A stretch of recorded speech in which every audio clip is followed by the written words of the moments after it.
kehamilan pada ibu yang tujuannya adalah untuk mengetahui bagaimana kondisi atau keadaan janin ibu, kemudian juga mengetahui letak dari janin yang saat ini ibu kandung, dan juga nanti kita akan periksa untuk denyut jantungnya apakah normal atau tidak.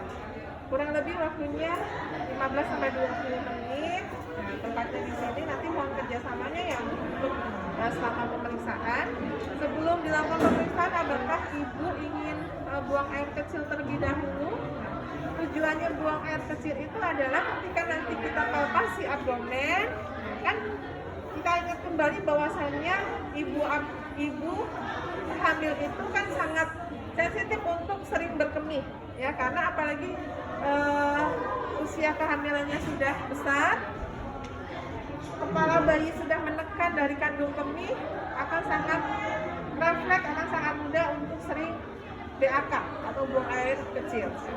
Kalau ibunya mau buang air kecil, dipersilahkan terlebih dahulu, ya. Kemudian sembari kita mempersiapkan alat-alatnya. Nah, setelah masuk pada tahap orientasi, kita masuk ke fase kerja. Pada fase kerja, sebelumnya kita pakai handscoon terlebih dahulu.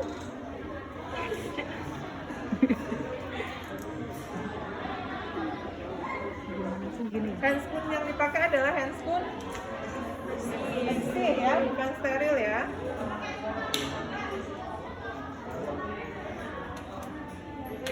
Beda handscoon bersih dan handscoon steril.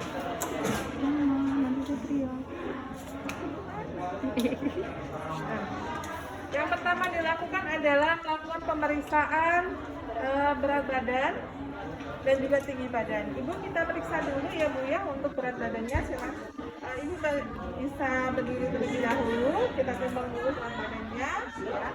Baru saja ibunya sudah bangun, kemudian ditimbang berat badannya, diukur tinggi badannya. Kemudian setelah itu kita mengukur lila, lingkar lengan atas. Nah, yaitu dengan menggunakan meteran lila. Boleh salah satu maju ke depan, yang tidak mau video boleh maju ke depan. Sedang video. Sebagai contoh, cara memeriksa lila.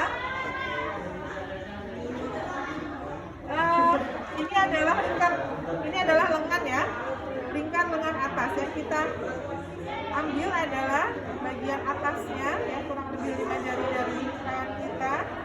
Kemudian kita ukur dengan menggunakan pita lila.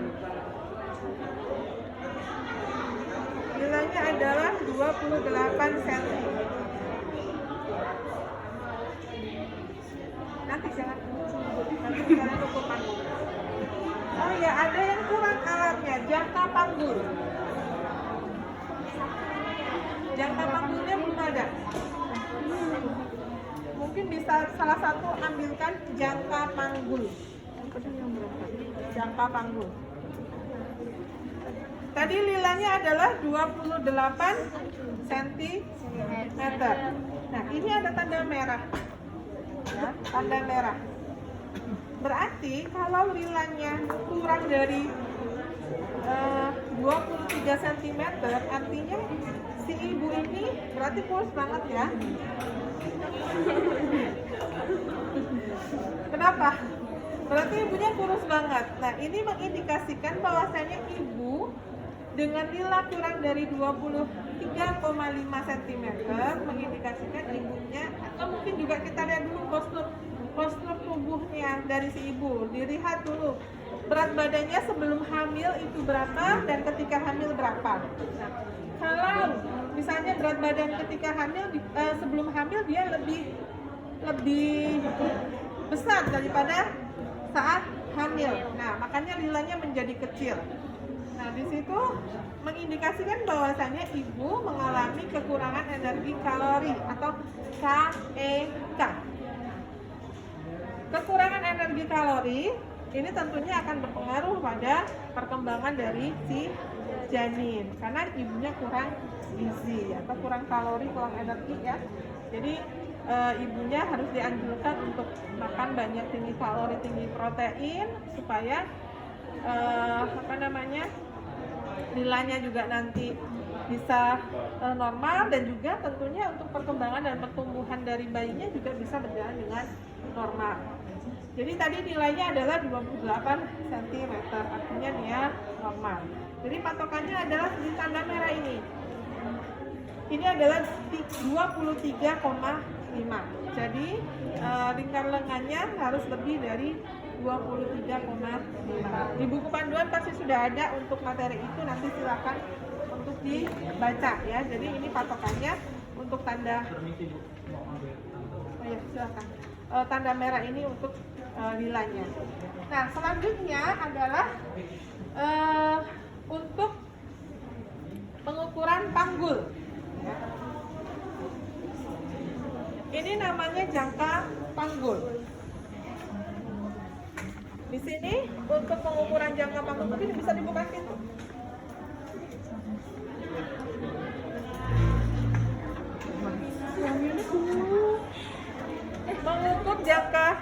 Mengukur panggul ibu.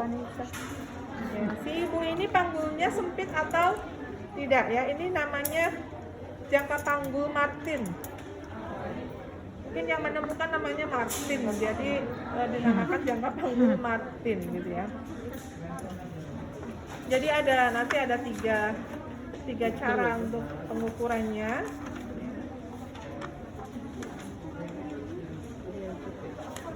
Bentar. Jadi untuk ini, jadi untuk pengukuran panggul bisa diinspeksi, maksudnya kita lihat dulu panggul, kira-kira ibunya dia tuh kecil, pendek kah. Nah, panggulnya kalau ibunya pendek, kecil, berarti panggulnya juga biasanya kan ibu kecil ya. Nah, kemudian itu secara inspeksi, kemudian kita bisa lakukan dengan pemeriksaan.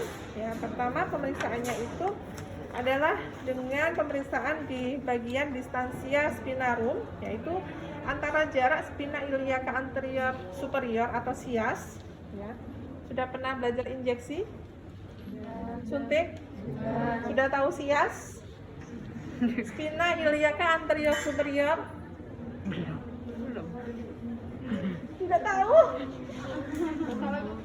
Kalau nyuntik IM, ya kan ukurnya dari SIAS. Ya, ini tulang di sini nih loh, ya, spina iliaca anterior superior. Ya kan biasanya kayak gini toh. Nah, suntiknya di mana? Sini, kan gitu. Ya, sepertiga dari SIAS. Nah, ini begitu juga ketika kita mau melakukan pemeriksaan panggul pada ibu. Yang pertama pada distansia spinarum, jadi antara jarak spina iliaca anterior superior kanan dan kiri. Nah, ini ukuran normalnya adalah 23 sampai dengan 26 cm.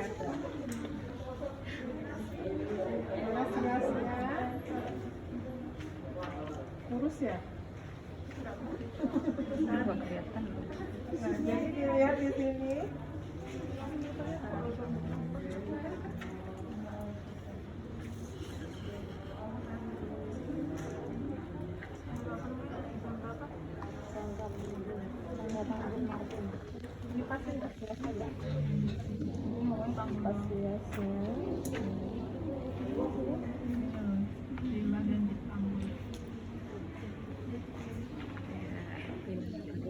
Nah, ini ukurannya adalah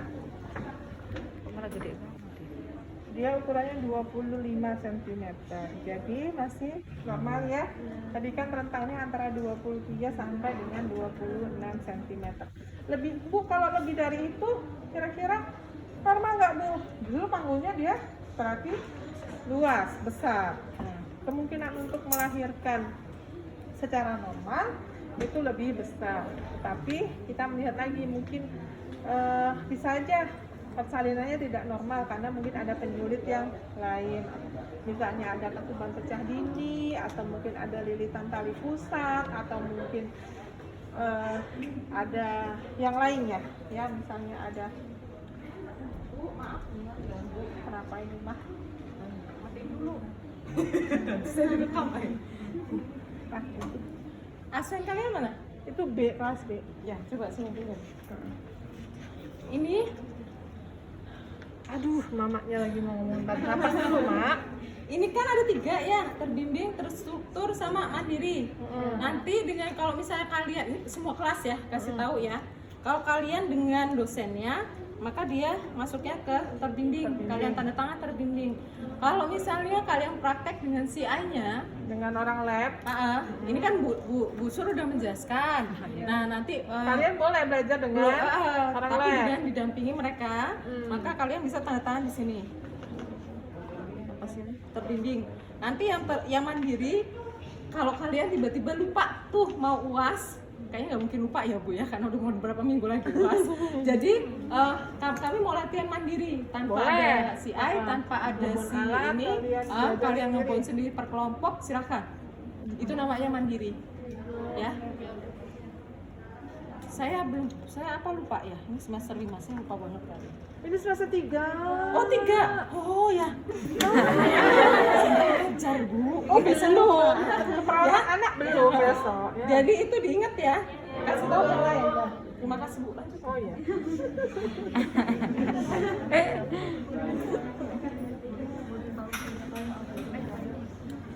Ya. Kemudian lanjut masih di panggul ya. Tadi kan di sias. Kemudian ada pengukuran kedua yaitu pada distansia kristarum ya, yaitu antara jarak krista iliaka terjauh kanan dan kiri dengan ukuran normalnya adalah 26 sampai dengan 29 cm. Nah, jadi kan kalau tadi, sorry ya saya buka ya. Ini paling terjauh. Tadi siasnya adalah di daerah sini.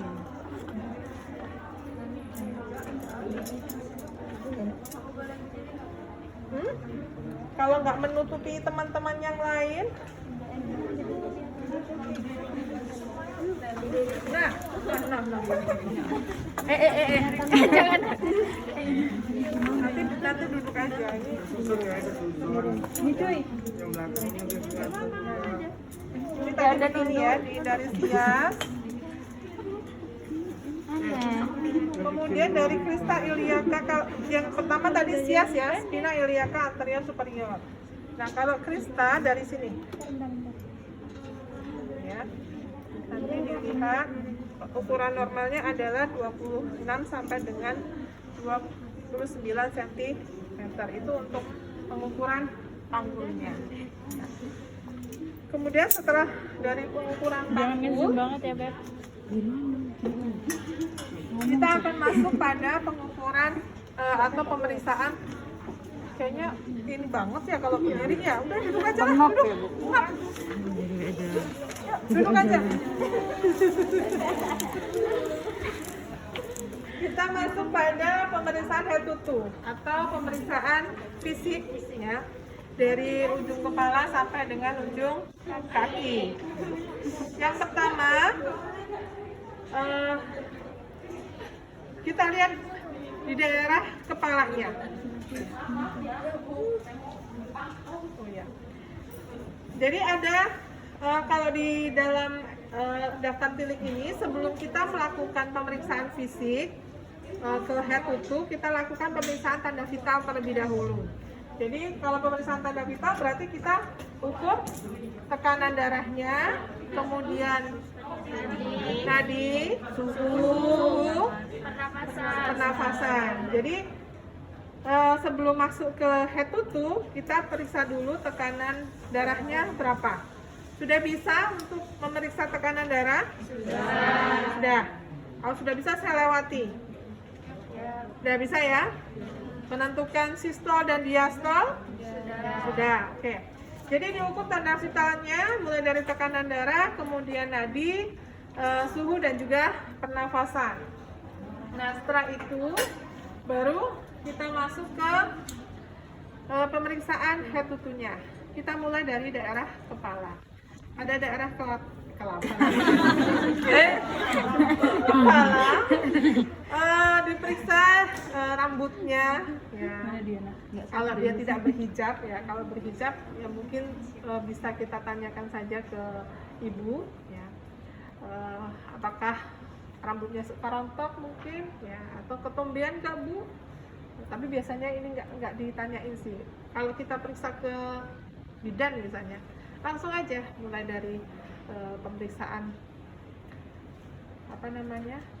fisik tanda vital, kemudian langsung pada daerah abdomen. Ini kan secara menyeluruh ya, kita mau pemeriksaan dari kepala sampai kaki. Jadi di daerah kepala diperiksa untuk daerah kepalanya apakah rambutnya rontok, kemudian ada ketombeka atau mungkin ada luka di daerah kepalanya, karena ini nggak ada kepalanya. Nah kemudian setelah itu ke daerah muka. Jadi diinspeksi dulu daerah mukanya apakah ibu ini ada odema. Odema pada ibu hamil ini harus diperhatikan karena bisa menjadi sebagai tanda bahwa ibu beda ya udem dengan gemuk, ya bedakan udem dengan gemuk. Jadi harus bisa melihat. Kalau gemuk itu keseluruhan gemuk, tapi kalau udem, nah udem pada muka ya mukanya aja yang bengkak. Gitu. Jadi diperhatikan dia udem atau memang dia gemuk. Udem pada ibu hamil, nah ini harus dicurigai, harus diwaspadai karena bisa menunjukkan pada adanya preeklamsi atau eklamsia ya. Jadi harus dicurigai ke situ. Nah, kalau memang udah ada udem muka berarti harus pemeriksaannya lebih lanjut. Nanti harus ada pemeriksaan tekanan darahnya apakah dia tinggi apa tidak. Nah, kemudian protein urinnya nanti dicek urinnya dia positif atau tidak. Nanti pembahasan itu kita belajar di semester depan tentang gangguan pada kehamilan ya. Nanti ada belajar tentang hiperemesis gravidarum, kemudian tentang preeklamsi, ada tentang placenta previa, solusio placenta dan lain sebagainya. Nanti kita belajar di semester depan. Oke, jadi dilihat mukanya ada bengkak atau enggak, kemudian ke daerah mata. Pada daerah mata dilihat konjungtivanya dia itu pucat atau enggak. Tahu konjungtiva kan? Yang berwarna pink ya. Jadi dilihat di situ apakah warnanya pucat atau tidak. Kalau pucat berarti harus dicek juga untuk pemeriksaan hemoglobinnya karena anemia ya, ketika ibu hamil mengalami anemia kemarin sudah saya jelaskan bahwa itu mengindikasikan nanti juga akan berdampak nanti pada pertumbuhan dan perkembangan janin, kemudian resiko untuk terjadi perdarahan ketika nanti persalinan atau melahirkan. Nah, jadi diperiksa konjungtivanya dia anemis atau tidak, kemudian daerah skleranya, tahu sklera? Mana sklera? Yang berwarna putih, dia warnanya putih atau dia kekuningan. Kalau dia kekuningan bisa jadi ibunya mengalami ada gangguan pada daerah hati ya, misalnya ada hepatitis atau mungkin penyakit hati yang lain ya. Bukan iri dengki ya, beda. Bukan penyakit hati juga ya. Oke. Kemudian sudah daerah mata, itu yang terpenting sih sebenarnya daerah mata adalah di bagian sklera, konjungtiva, kemudian bisa dilihat juga untuk pupilnya segala macam ya. Apakah ibunya itu matanya kanan dan kiri itu simetris apa enggak, atau mungkin kalau juling, bahasa medisnya lupa saya ya. Jadi dilihat juga. Kemudian setelah dari mata, kemudian ke daerah hidung, dilihat daerah hidungnya, diraba, palpasi hidungnya, apakah misalnya ada benjolankah di daerah hidung, kemudian ada keluaran cairan atau tidak di daerah hidung, kemudian mungkin ibunya punya polip mungkin, nah bisa kita lakukan pemeriksaan dengan lihat bagian dalam hidung ibu ya. Kemudian setelah dari hidung ke daerah mulut, nah diperiksa daerah mulut dari giginya mungkin adakah yang karies, giginya bersih atau tidak, kemudian ada luka di bagian daerah mulut, apakah ada sariawan atau luka yang lain. Jadi itu pada daerah mulut. Kemudian setelah dari mata, hidung, mulut, kemudian kita ke daerah telinga. Nah, pada daerah telinga dilihat letaknya kanan kiri simetris atau tidak. Kemudian juga dilihat adakah kotoran atau keluaran cairan dari daerah telinganya ya, bisa kita lihat menggunakan ini. Adakah cairan yang keluar atau mungkin ada benjolan di daerah telinga, bisa kita lakukan perabaan ya, diinspeksi, dipalpasi dari daerah telinganya. Kemudian setelah itu masuk ke daerah leher. Di daerah leher kita akan periksa kelenjar tiroidnya. Nah, mungkin kemarin juga sudah diajarkan bagaimana pemeriksaan dari kelenjar tiroid ya. Jadi ibunya disilakan duduk ya, untuk duduk. Kemudian kita periksa daerah tiroidnya dengan cara dari belakang pasien ya. Kemudian kita raba dengan jari kita, tarik ke belakang sedikit, kemudian ibunya disuruh menelan. Nah, dirasakan saat ibu menelan itu apakah ada benjolan atau tidak. Kalau misalnya ada benjolan, mungkin ada pembesaran dari kelenjar tiroidnya, seperti itu. Kemudian juga dipalpasi daerah kelenjar getah beningnya ya, di daerah kelenjar getah bening apakah ada pembesaran atau tidak. Nah, itu untuk daerah leher. Kemudian setelah dari daerah leher kita ke dada. Dada ini jadi privasi pasien harus dijaga ya, karena kita akan buka daerah dada, kemudian akan buka juga nanti daerah perut. Jadi pada daerah dada kita inspeksi. Ini cowoknya cuma 2 ya, jangan berfantasi, jangan berhayal ya. Jadi ini saya berdirikan. Pada daerah dada kita periksa, pertama kita inspeksi dulu kanan dan kirinya, payudaranya.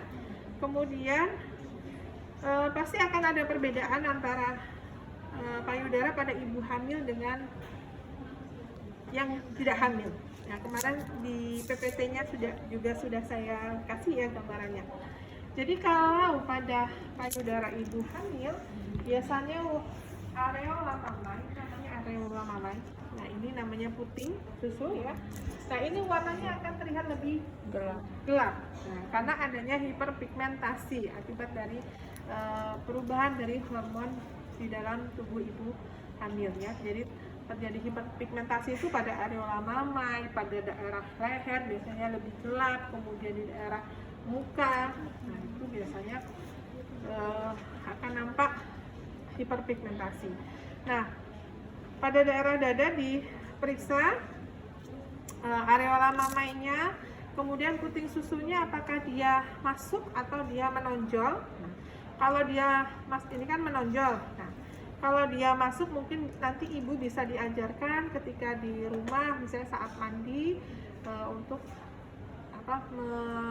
melatih supaya puting susunya bisa keluar. Nah, ini bisa dilakukan dengan pemijatan. Nah, sambil ininya ditarik ya, semampunya ibu, karena sebenarnya ini juga akan menimbulkan refleks kontraksi pada ibu, jadi harus berhati-hati. Nah, ini jadi sembari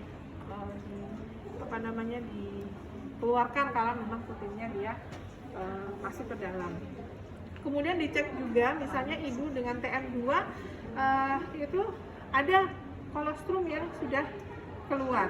Nah, tapi biasanya yang sering dijumpai itu pada TM3. Pada TM3 kolostrum atau ASI itu sudah ada yang keluar. Jadi kita pencet. Nah, kalau sudah ada yang keluar menandakan itu kolostrum ya, ASI-nya berarti sudah mulai berproduksi. Nah, itu untuk daerah dada ya. Nah, jadi diraba di daerah dadanya di sini apakah mungkin ada benjolan atau tidak ya, kanan dan kiri. Nah, kemudian di sini juga apa namanya? Ini tadi ke daerah dada sudah. Kemudian kita ke daerah tadi payudara, ke dada kita bisa memeriksa jantung ya, bunyi jantung dari ibu ya. Pernafasan dulu, kita periksa pernafasannya. Nah, apakah suaranya normal atau tidak ya. Pernafasan vesikuler ya kalau normal. Kemudian pada jantungnya, nah jantung itu biasanya kalau pada wanita ini bagian pangkalnya, bagian ujungnya ya, kuncup dari si jantung yang bagian bawah itu ada di bawah dari puting susu ya, sejajar dari payudara. Diperiksa untuk bunyi jantungnya apakah dia normal ya, bunyi S1 dan S2 nya ya, lup dup ya kalau pada pemeriksaan jantung ya. Itu kemudian setelah daerah dada ini kita tutup terlebih dahulu. Tadi sudah untuk payudara, jantungnya, pernafasannya. Kemudian kita akan masuk pada daerah abdomen. Pada daerah abdomen karena kita mau buka-buka buka baju ibu, jadi kita biasanya kita tutup bagian bawahnya dengan selimut. Ibu, kita akan melakukan pemeriksaan pada daerah perutnya. Kita bisa dilepas Bu untuk baju atau pakaian bagian bawahnya. Jadi sembari kita ibunya dibuka bagian bawahnya, sembari kita tutup. Jadi jangan sampai dibuka-buka, kita harus jaga privasinya pasien. Kita akan masuk pada pemeriksaan abdomen. Namanya apa pemeriksaan pada abdomen ibu hamil? Leopard. Leopard ada berapa? 4. Leopard 1 untuk menentukan bagian janin paling atas atau bagian teratas dari janin. Kemudian leopard 2 menentukan bagian janin bagian kanan dan kiri. Kemudian leopard 3 menentukan bagian janin yang berada pada bagian bawah, menentukan bagian terbawah dari janin. Leopard 4 menentukan sudah sejauh mana bagian terbawah janin masuk ke pintu atas pelvis atau pintu atas panggul ya. Jadi kita masuk pada leopard yang pertama. Nah, jadi pertama adalah kita menghadap ke pasien. Nah, kemudian tangan kita ini meraba, kita kumpulkan. Nah, kita kumpul ya, diraba bagian teratasnya. Ya. Kan teraba tuh bagian teratasnya ada di sebelah mana. Ini nanti menjadi patokan kita mau mengukur tinggi fundus. Nah, ini bagian teratasnya. Sebenarnya ini kalau dari bentuk pantom yang saat ini ukuran posisinya janinnya ini nggak pas karena ini betul kepala ya, ini kepala.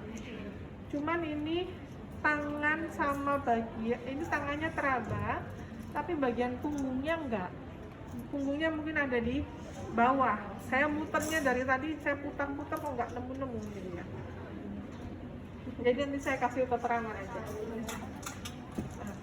Tadi ya sudah kita kumpulkan, kemudian kita menentukan bagian teratasnya. Ini menjadi patokan kita untuk menentukan dari tinggi fundus uteri. Caranya adalah dari bagian tertinggi tadi diukur sampai dengan simfisis pubis. Ini kan genitalia dari wanita. Kemudian simfisis pubis itu artinya bagian teratas dari alat reproduksi ini, ya, dari kalau vagina kan memang ada di dalam. Jadi ini kan di sini umbilikus. Nah, ini yang biasanya ditumbuhi oleh rambut pubis, ya. Nah, namanya simfisis pubis. Nah, ini diambil bagian teratasnya. Nah, jadi menjadi patokan pengukurannya adalah bagian teratasnya sampai dengan pada simfisis pubis. Nanti kebalik. Nah, ukurannya ini adalah 29 cm. Nanti dilihat ukuran 29 cm itu kira-kira usia kehamilan berapa. Nah, kemarin sudah dijelaskan juga ya pada gambar seperti ini. Nah, ini simfisis pubis nih. Simfisis pubis itu, nah, ini di sini nih sudah ada garisnya, ya, bisa dilihat ya. Jadi di sini. Nah, kemudian ini adalah pusar atau udel, ya kan di sini. Jadi kalau ukurannya, nah, ini pengkonversiannya. Kalau usia janin pada usia kehamilan 20 minggu itu biasanya terletak di pas umbilikus. Nah, kemudian kalau dia 24 minggu biasanya 2 jari di atas umbilikus, itu lebih mudahnya. Nah, kalau senti-sentiannya mungkin nanti bisa dilihat tabel yang sudah saya kasih kemarin ya. Saya agak lupa ini.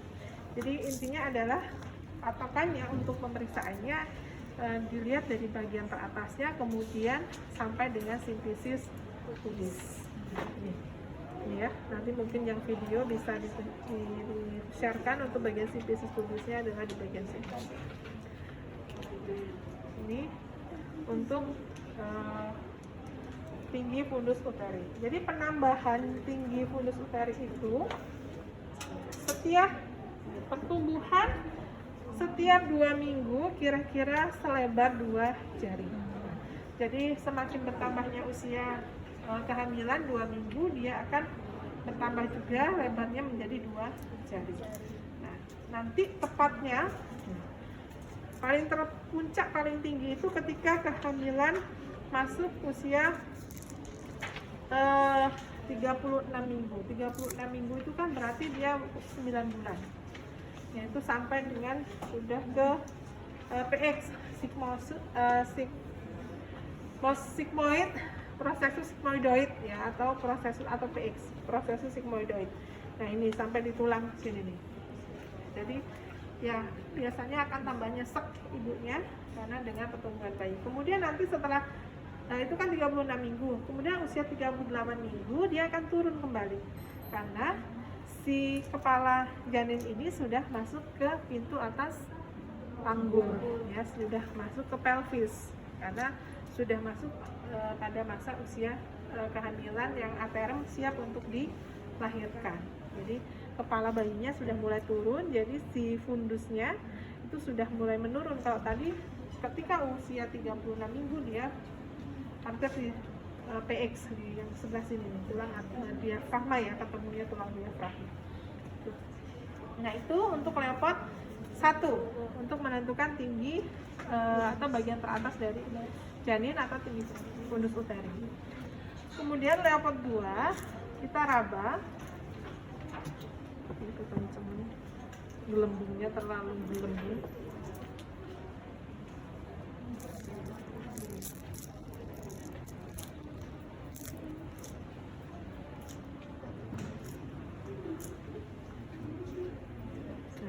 Kemudian leopard kedua masih kita raba bagian kanan dan kirinya. Diraba, misalnya bagian kiri ini memang teraba lengan, ya, teraba lengan. Biasanya akan teraba benda kecil sih. Ada yang mau pegang? ini adalah lengannya. Ya nanti silakan dicoba sendiri ya. Jadi kalau misalnya teraba bagian kecil-kecil, nah bisa teraba bagian jari-jarinya. Nah itu menunjukkan itu adalah daerah tangan atau tangan dan kaki misalnya. Kan kalau bayi di dalam rahim itu kan seperti orang ngeringkuk ya. Ketika bayi di dalam rahim kan seperti orang meringkuk. Jadi kadang antara jari-jari ini dengan lutut, nah ini kan biasanya seperti menyatu. Nah, jadi kalau misalnya teraba seperti itu, bagian-bagian kecil itu bisa misalnya bagian jari-jarinya atau itu bagian tangan atau juga bagian kaki. Nah, kemudian ketika diraba itu teraba benda datar, kemudian keras ya, datar seperti papan, itu menunjukkan bahwasanya itu adalah daerah punggung. Nah, kalau dia terabanya bulat, keras, nah ini adalah kepala. Kalau dia terabanya bulat tapi lunak, itu adalah daerah pantat atau daerah bokong ya. Tuh. Jadi itu nanti prinsipnya dalam pemeriksaan, kalau dia terabanya bulat dan keras, melenting itu kayaknya apa sih namanya, kalau ini ya keras terus kayak menonjol gitu ya, nah itu berarti dia kepala. Nah tapi kalau dia bulat tapi dia lunak, itu adalah pantat atau bokong.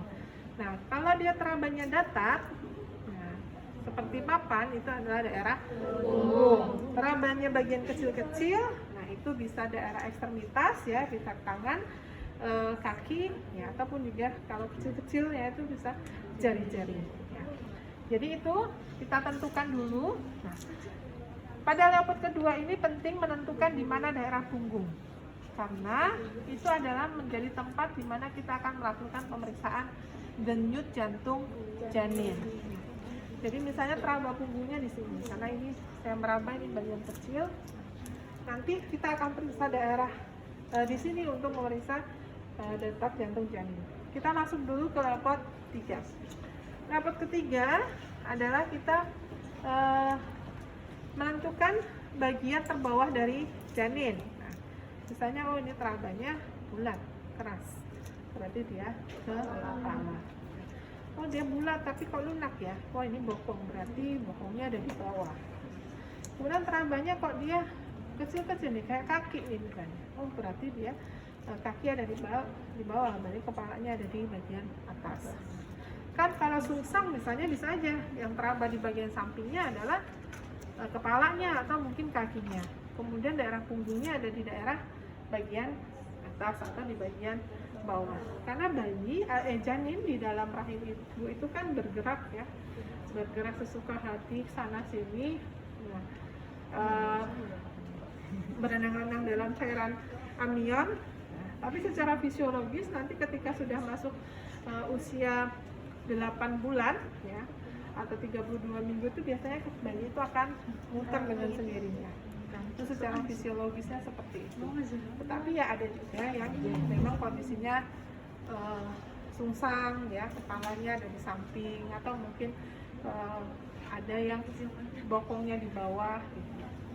Nah, kemudian kita akan ke leopard 4. Leopard 4 posisi kita membelakangi pasien. Jadi diraba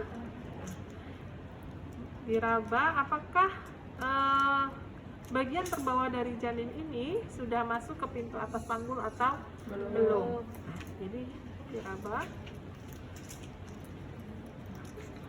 kemudian kita sambil goyangkan di daerah bawahnya ini. Nah, apakah dia sudah betul-betul masuk ke pintu atas panggul atau pelvis atau belum. Kalau sudah, misalnya pada kehamilan sudah masuk 9 bulan, biasanya sudah masuk. Nah, kita goyangkan dia masih bergerak atau enggak. Kalau masih bisa digoyangkan atau bergerak, berarti dia belum masuk seluruhnya.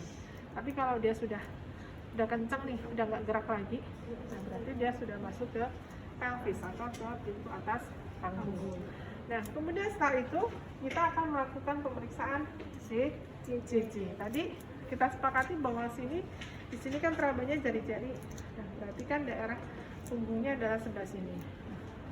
Nah, jadi mungkin bisa kita berubah tempat ya. Ini saya ajak, bukan untuk ditiru memiringkannya.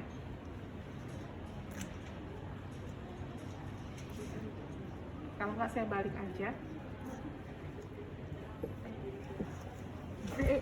Sorry, HP-nya lagi video ya. Nah, jadi ini daerah punggungnya. Kemudian saya akan periksa DJJ-nya.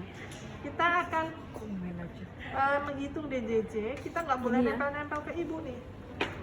Tangan kita ini pun nggak boleh kita pegangin. Nah, ini kita pegang jam tangan. Kemudian kita meraba nadi ibu. Jangan sampai yang kita dengarkan sama dengan denyutan nadi ibu. Nah, kalau sama berarti salah kita ukurnya. Karena DJJ bayi akan lebih cepat daripada nadi ibu. Berapa normalnya?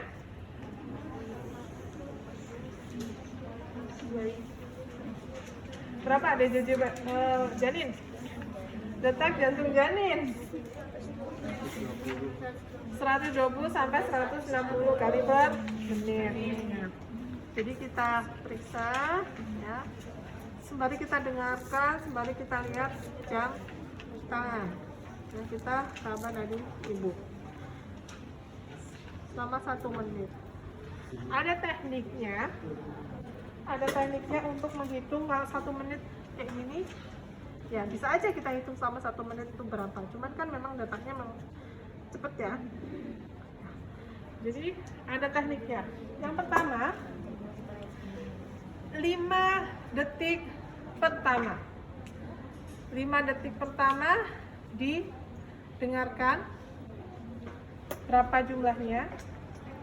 Kemudian selang 5 detik berikutnya dengarkan lagi 5 detik kedua.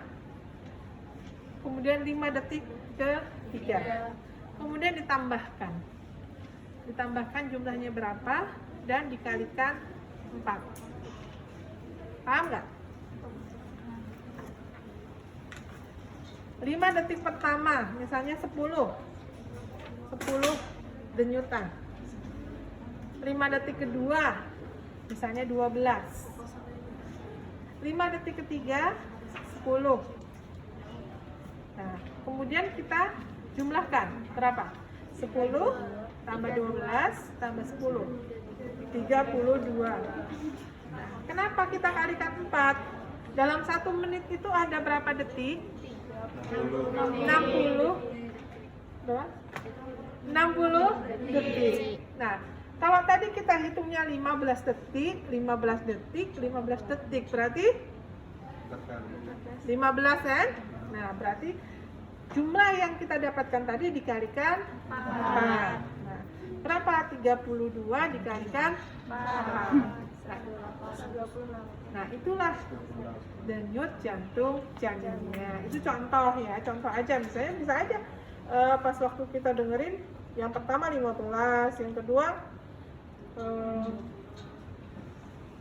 13, yang ketiga misalnya 10. Nah, tinggal ditambahkan saja. Jadi normalnya di JJ adalah 120 sampai 160 kali per menit. Itu adalah pemeriksaan abdomen untuk Leopard. Sudah selesai dari Leopard 1, Leopard 2, Leopard 3, dan Leopard 4 ya. Kemudian akan kita tutup daerah abdomen ibu. Ditutup dulu ya Bu ya. Kemudian setelah abdomen kita masuk ke daerah apa? Daerah ginjal. Daerah ginjal, nah ibunya disuruh miring. Nah, ginjal sudah ya, daerah ginjal, kemudian daerah ginjal ibunya disuruh miring. Ibu miring ke sebelah kanan ya Bu ya. Kemudian daerah ginjal kan di sini. Dan kita palpasi di sini apakah ada nyeri tidak. Kemudian kita kasih tekanan pada daerah pinggangnya. Ada sakit enggak Bu? Nah, ya. Kalau misalnya ada rasa sakit, mungkin ada gangguan pada daerah ginjalnya. Kemudian setelah ginjal, kita masuk ke daerah ekstremitas. Nah, pada daerah ekstremitas ini pakainya tadi sudah dipakaikan kembali. Kemudian pada daerah ekstremitas kita akan lihat kakinya, ya. Dilihat kakinya apakah ada udem atau tidak. Nah, dilihat. Kemudian ibunya disuruh duduk, ya. Ibunya disuruh duduk, kemudian kita akan cek refleks patelanya dengan menggunakan refleks hammer, ya, atau palu hammer. Ada yang mau coba? Coba. Duduk sini.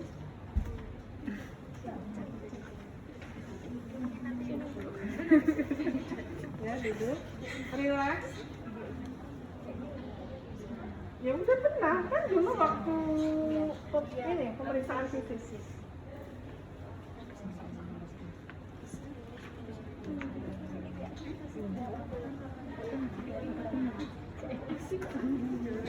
Ya kan ada refleks ya. Karena kalau nggak pas ya sakit nggak?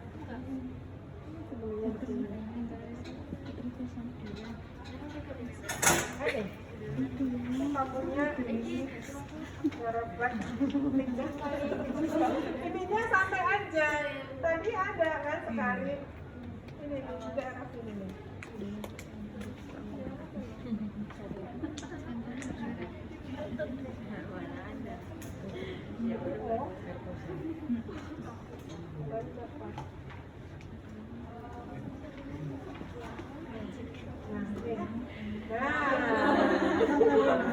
Ya, jadi ada refleksnya secara spontan, kakinya dia ngangkat ke depan. Jadi gunanya dari boleh mau nyoba nanti silahkan dicoba sendiri. Untuk pemeriksaan refleks patella ini adalah untuk melihat si ibu, ya. Si ibu mengalami kekurangan vitamin atau enggak, ya. Nah, pada ekstremitas, ya, di refleks menggunakan refleks hammer. Nah, kemudian di sini tungkai bawah bergerak sedikit. Nah, ketika tendon diketuk, bila refleks lututnya negatif, kemungkinan ibu, jadi kalau nggak ada refleks, kemungkinan ibu itu mengalami kekurangan vitamin B1. Kemudian bila gerakannya terlalu berlebih atau sangat cepat, nah ini bisa menjadi tanda adanya preeklamsia. Nah, ya, jadi itu yang dilihat pada daerah ekstremitas, apakah ada udem, kemudian ada varises. Ya, biasanya kalau ibu hamil kan ada varises karena sering mungkin berdiri, kemudian ada tekanan ya dari abdomen, ya, menyangga berat dari janin. Nah, itu biasanya bisa menimbulkan adanya varises. Kemudian setelah dari ekstremitas kita ke daerah genitalia. Nah, pada daerah genitalia kita pasang alas, ya. Tetap privasinya pasien harus dijaga. Nah, ini dibentangkan di bawah, ya. Nah, kemudian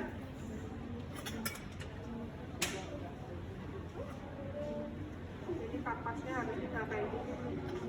Kapasnya harusnya digulung-gulung.